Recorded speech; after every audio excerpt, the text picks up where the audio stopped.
Et on accueille à présent, comme chaque mardi, notre franc-tireur d'Intégral Bourse, Olivier Delamarche. Bonjour Olivier. Bonjour. Associé gérant de Platinum Gestion, Olivier, on voit le CAC 40 qui perd 2,6% avec beaucoup de craintes qui continuent de s'accumuler. Moins 2,6%, elle peut aller jusqu'où d'après vous cette baisse? Bah écoutez, je pense vous avoir donné les niveaux il y a déjà un bon moment en vous disant que le CAC irait autour de 2003-2004, 2400. Je pense qu'on est bien parti pour y aller dans les semaines qui viennent. Pourquoi? Tout simplement parce que New York a commencé à décrocher, ce qu'il n'avait pas fait jusqu'à maintenant. On s'est retrouvé en dessous de 1100 hier soir. Ça faisait un moment que on attendait qu'enfin les États-Unis prennent la mesure de ce qui se passait chez eux. Wall Street est à des plus bas d'1 an désormais. Je vous en avais parlé plusieurs fois en vous disant que quand Wall Street décrocherait, le CAC ne resterait pas suspendu en l'air. Donc c'est ce qui est en train tout bonnement de se passer. Et comme le Standard & Poor's au bas mot doit perdre encore 15% pour donner un prix à ce qui se passe, et encore, le risque systémique ne sera pas pris en compte, simplement le recul de l'activité. Et donc, vous allez retrouver un Standard & Poor's très probablement assez rapidement dans la zone des 950. 900 peut-être, et là, ça vous donne un CAC bêtement à 2004. Hein, c'est pas. C'est votre prévision, hein, Olivier. Le CAC devrait descendre vers 2003. C'est ma prévision, en effet. Voilà, vous l'assumez complètement. Je l'assume totalement, puisque en général, quand même, mes prévisions, elles ont l'air de se réaliser assez fréquemment. Ceci dit, ce qui est quand même notable, Olivier, en ce moment, c'est qu'il y a beaucoup de mauvaises nouvelles, mais il n'y a plus de panique réel du marché. On n'est pas sur un CAC 40 en baisse de 5%, on perd 2,5%. D'accord, c'est beaucoup, mais attendez, c'est pas une panique totale. Ça peut venir. Attendez donc. Mais il y a beaucoup de mauvaises nouvelles. Ce qui est amusant, c'est que c'est des mauvaises nouvelles qu'on vous annonce et qu'on vous donne depuis déjà des mois et des mois. Alors on nous disait que les banques ne pouvaient pas faire faillite. Visiblement, Dexia est quand même, si c'est pas une faillite, ça y ressemble fort. On nous a dit que les pays pouvaient pas faire faillite. La Grèce, ça y ressemble de plus en plus. Enfin, je sais pas. On attend à chaque fois un miracle qui ne vient pas, évidemment, et donc on s'aperçoit de choses, mais qui sont là depuis des mois et des mois, et qu'on vous dit depuis des mois et des mois. Donc ça n'a rien d'extraordinaire. J'entends beaucoup de gens qui disent les marchés sont irrationnels, ces baisses sont irrationnelles. Non, c'est pas irrationnel.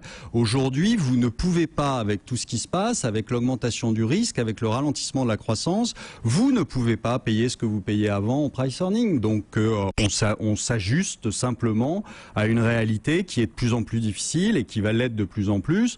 Donc il y a absolument aucune raison de dire que ça ne veut rien dire aujourd'hui. Ça ne voulait rien dire d'avoir un CAC à 4000 avec tout ce qui se passait. Donc,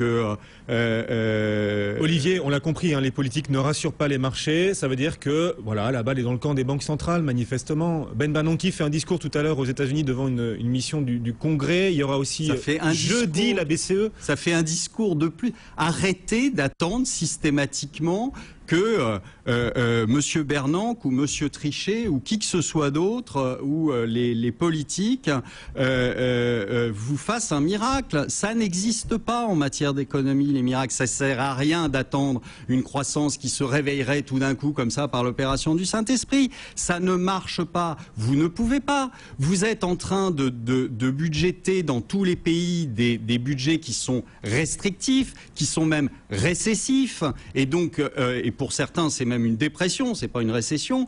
Donc, qu'est-ce que vous voulez? Et vous attendez de la croissance. Vous ne pouvez pas en avoir de la croissance.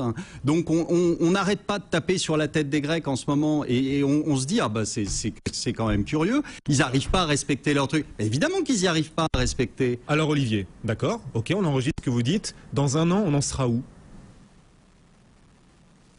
Dans un an, tout dépend de nos politiques et de nos. Vous voyez qu'ils ont encore un pouvoir. Mais ils ont encore un pouvoir s'ils faisaient quelque chose. Pour l'instant, vous les avez vus faire quelque chose d'intelligent? Moi pas. Ça fait 2 ans qu'ils n'arrêtent pas de nous raconter des sornettes. Ça fait 2 ans qu'ils s'accrochent à leur truc en disant non, l'euro ne cassera pas, non, la Grèce ne sortira pas, etc.